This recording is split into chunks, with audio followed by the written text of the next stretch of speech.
everyone, my name is Katie. I am a 4th year first grade teacher and welcome to the next video in my Vlogmas series.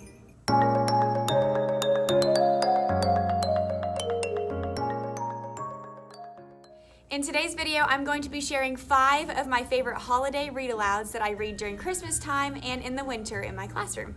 The first book that I love to read with my class is called Tough Cookie, A Christmas Story by Edward Hemingway. This one is the one that I'm sharing today that's most specific to Christmas time because it really does talk about Christmas trees and ornaments, but it follows this little gingerbread cookie who thinks he's a cookie, and he kind of like mimics the gingerbread story series. Run as fast as you can't catch me, I'm the sugar cookie man. But in the end, he finds out that he's not a very tasty cookie because he's actually supposed to be a Christmas ornament. So it follows this cookie and it shares how he tries to find his place and find where he fits in.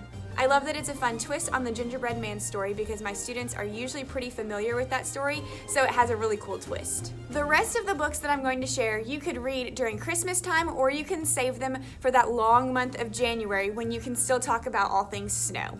The Biggest Snowman by Stephen Crawl is one of my favorites as well. There are so many books in this series, like The Biggest Pumpkin Ever, and this is like the sequel. So in The Biggest Pumpkin, they're both growing a pumpkin and they don't realize the other one's growing a big pumpkin as well. So this one's very similar, but we have our 2 mice friends and they're both building the biggest snowman ever. It's just a really cute story, and the kids love to see what the mice are doing simultaneously without the other one knowing. So this is a great read aloud that you should get for your classroom. The next 2 books would be really great to teach sequencing or order of events with your class. Sneezy the Snowman is a classic. It's about a snowman who is really cold outside. Sneezy's hanging out with a lot of friends, and the kids in the story offer their scarves, their jackets, and their coats to Sneezy to help keep him warm. They even give him hot cocoa and offer to let him sit in the hot tub. And my students think it's hilarious because I say, what do you think's gonna happen when Sneezy eats hot cocoa or sits in the hot tub? And they all say, oh, he's gonna melt. And that's one of my favorite parts of the story is on the page when he melts, because he will like sit in a little puddle and the puddle will say, make me brand new. And my students love to read along with that part. You can tell this book is well loved because it's taped down the middle. But it has a very good pattern with the wind swirling around, and then every time he melts, he says, make me brand new. So my students can pick up on the pattern, and then they can also sequence the events and talk about cause and effect with this one as well, which is such a hard concept to teach in younger grades, but I think this one would be great to teach cause and effect. The next book is All You Need for a Snowman. This one would be great to use to teach sequencing as well. I have read this story with my students, and then afterwards we did a how-to writing on how to make a snowman, and we talked about the steps sequentially. So this really gives them a good idea of everything you need to make a snowman, and all of the details encourage them to go beyond first, get some snow, next, get a hat. It really encourages them to give the details like roll the balls of snow, stack them, put a hat on his head.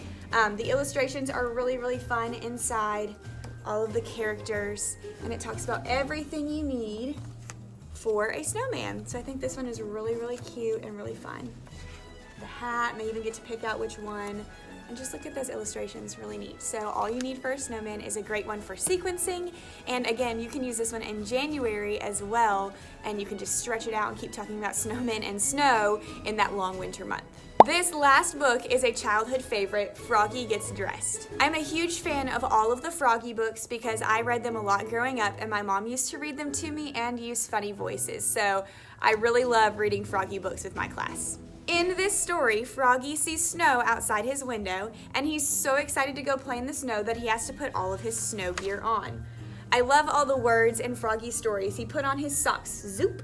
He pulled on his boots, zup, and it's got all of those sound words in there, and he goes out into the snow. But every time he goes out, he forgets something, and his mom will call, Froggy, and then he'll say, what? And then she will say, did you forget to put something on?